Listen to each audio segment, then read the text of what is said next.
ఈరోజు డేట్ వచ్చి 4th March 2026. India వైడ్గా ఇంకా హోలీ వైబ్స్ అన్నీ కూడా కొనసాగుతున్నాయి. అందులో భాగంగానే ఈరోజు నేను బోధన నుంచి మా ఊరి పక్కనే ఉన్న హూన్సా అనే విలేజ్కి అయితే వెళ్తున్నాను. ఎందుకంటే మనకి జనరల్గా ఇండియాలో ఈ హోలీ సందర్భంగా రకరకాల వింత ఆచారాలన్నీ కూడా పాటిస్తూ ఉంటారు. లైక్ ఇంటికి కొత్త అల్లుళ్ళు వచ్చారనుకోండి, వాళ్ళని గాడిదల మీద ఊరేగించడం, ఈ అల్లుళ్ళందరూ కూడా దీన్ని తప్పించుకోవడానికి పారిపోవడం, వీళ్ళందరూ వాళ్ళని పట్టుకొని మళ్ళీ తీసుకొచ్చి గాడిదల మీద కూర్చోబెట్టడం, ఇట్లాంటి కొన్ని వింత ఆచారాలన్నీ కూడా మన ఇండియాలో కొన్ని ప్లేసెస్లో ఉన్నాయి. ఐ డోంట్ నో ఎగ్జాక్ట్గా ఏ ప్లేస్లో ఇలా చేస్తారని నాకు తెలియదు కానీ, బట్ ఖచ్చితంగా మన ఇండియాలో ఇలాంటి ఆచారాలు ఉన్నాయి. అండ్ కొన్ని చోట్ల కర్రలతో కొట్టేసుకుంటారంట.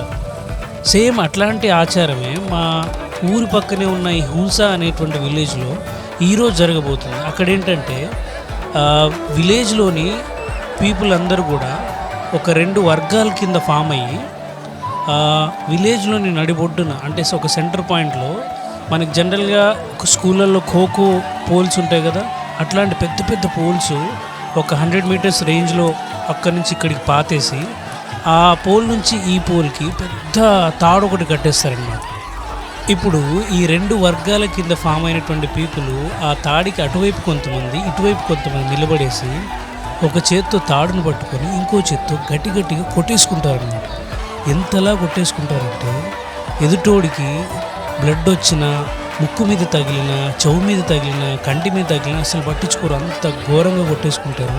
దీన్నే ఇక్కడున్న ప్రజలు దీన్ని పిడిగుద్దులాట అని చెప్తారనమాట. అంటే ఒక చేత్తో తాడు పట్టేసుకొని ఇంకో చేత్తో గట్టిగా పిడికిలు బిగించి ఎదుటివాడి మీద దాడి చేస్తారు. ఇలా కొట్టుకోవడం అయిపోయిన తర్వాత అటునుంచి ఇటునుంచి ప్రతి ఇద్దరు వ్యక్తి దీని నుంచి బయటకు వచ్చి ఒకరినొకరు మన తెలంగాణ ట్రెడిషన్ ప్రకారం అలైబలై చేసుకుంటారు. అంటే ఫ్రెండ్లీగా హగ్ చేసుకుంటారు. ఆ తర్వాత ఒకరినొకరు భుజాల మీద ఎత్తుకొని అలా ముందుకెళ్తారు.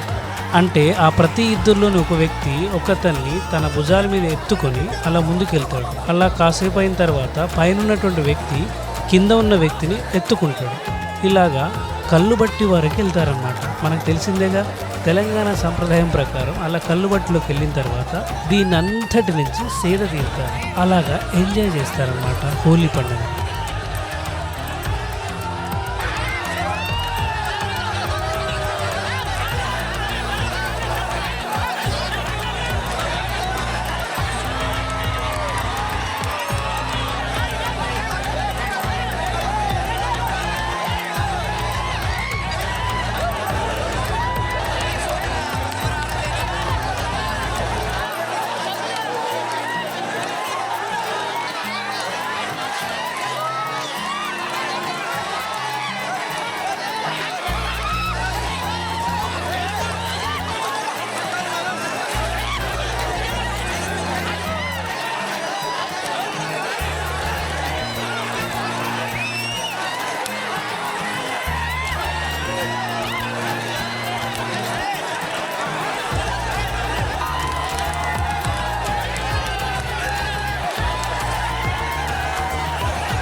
నా పేరు పల్లె గంగారాం, ఎక్స్ఎంపీటీసీ. నా ఏజ్ 67 సంవత్సరాలది. అంతకుముందు పూర్వము 100 సంవత్సరాల క్రితం నుంచి మా ఈ సాంప్రదాయం నడుస్తున్నది. ఏ రోజు కూడా మేము చేతులతో కొట్టుకుంటాము. అన్ని కులాలు మతాలకు ఏం సంబంధం లేకుండా, చిన్న పెద్ద పాలేరు పటేలు అని లేకుండా అందరు కలిసి కొట్టుకుంటాము. ఇంకా ఒక 10-20 నిమిషాల తర్వాత అందరు కలిసి సాంప్రదాయంగా కొట్టుకొని అంతా ఒక సాంప్రదాయంగా చేసుకొని జరుపుకునే పండుగ ఇది. ఇప్పటి వరకు ఏ ఇంజురీ జరగలేదు, ఎవరికి చిన్న చిన్న గాయాలు అవుతాయి. అయితే అక్కడ నిన్న పున్నం నాడు జరిగిన కామదహనం బూడిది పూసుకుంటే మాకు ఏం డాక్టర్ ట్రీట్మెంట్ అవసరం లేదు, ఏం అవసరం లేకుండా దాంతోనే సరిపోతుంది. అప్పటి సమయం చూసుకుంటున్నాం, ఇప్పుడు అదే జరుగుతుంది. అదే నమ్మకం అది.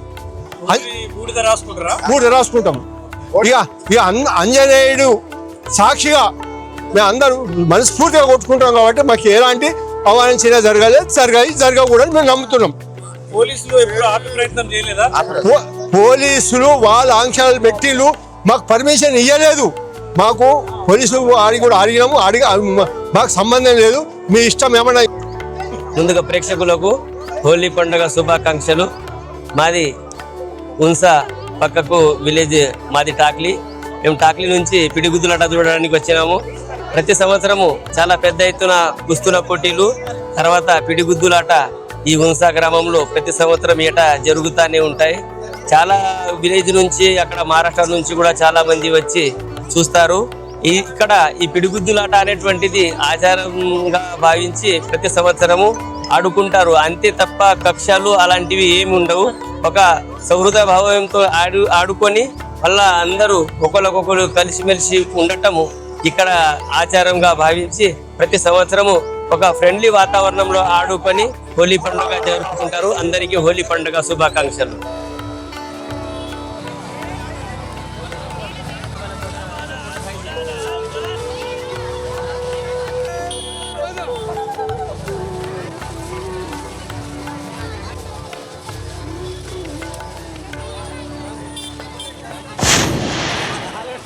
चला